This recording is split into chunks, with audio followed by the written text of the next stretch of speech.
13 1/(1 गुणा x-2 फलन का समाकलन कीजिए। तो हमें इसमें इसका समाकलन करना है। तो यहाँ से i बराबर समाकलन 1/(1 x-2 यहाँ पर dx। यहाँ पर गुणनखंड है, और अगर गुणनखंड की जगह हम द्विघात समीकरण रहता है तो हम इसे पूर्ण वर्ग विधि का उपयोग कर सकते थे। तो इसलिए पहले हम इसे द्विघात समीकरण के रूप में लिखेंगे। तो उसके लिए हम इन दोनों का गुणा करेंगे। तो यहाँ से i बराबर समाकलन 1/(x का x से गुणा होगा। तो यहाँ पर आ जाएगा x का वर्ग ऋण 2x ऋण x, फिर हम ऋण 1 का ऋण 2 में गुणा करेंगे। तो यहाँ पर आ जाएगा 2, फिर यहाँ पर dx। तो यहाँ से i बराबर समाकलन 1/(, यहाँ पर आ जाएगा x का वर्ग और ऋण 2x और ऋण x हो जाएगा ऋण 3x धन 2, फिर यहाँ पर dx। तो यहाँ पर द्विघात समीकरण आ गया। अब हम इससे पूर्ण वर्ग विधि का उपयोग करेंगे।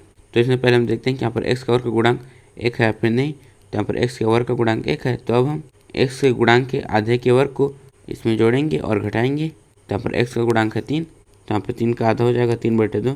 फिर हम इसके वर्ग को जोड़ेंगे और घटाएंगे। तो यहाँ से i बराबर समाकलन 1/(, यहाँ पर x का वर्ग ऋण 3x धन 3/2 पूरे का वर्ग ऋण 3/2 पूरे का वर्ग धन 2, फिर यहाँ पर dx।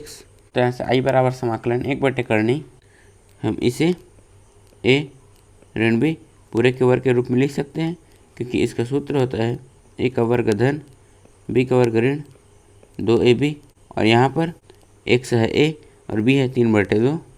तो यहाँ पर x ऋण 3/2 पूरे का वर्ग, और यहाँ पर बचा है ऋण 3/2 पूरे का वर्ग धन 2, और हम ऋण 3/2 पूरे का वर्ग को लिख सकते हैं ऋण 9/4 और धन 2। तो यहाँ पर 2 के हर में है 1, तो हम इसके हर को 4 बनाने के लिए इसके अंश और हर में 4 को गुणा करेंगे। तो यहाँ पर आ जाएगा ऋण 9/4 धन यहाँ पर 8/4। तो यहाँ पर हर समान है तो हम अंश को जोड़ सकते हैं। तो हम ऋण 9 में 8 जोड़ेंगे। तो यहाँ पर आ जाएगा ऋण 1/4। तो यहाँ पर ऋण हम 1/4 को लिख सकते हैं 1/2 पूरे का वर्ग, फिर यहाँ पर dx।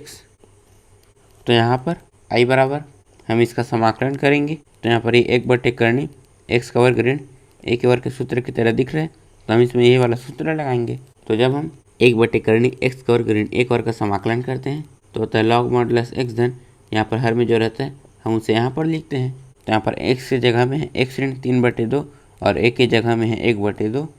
तो यहाँ पर आ जाएगा log मॉडुलस x ऋण यहाँ पर 3/2 धन करनी हर में जो रहता है हम उसे यहाँ पर लिखते हैं। तो यहाँ पर ये इससे आया है और ये इससे आया है, तो हम इसके जगह में इसे लिख सकते हैं।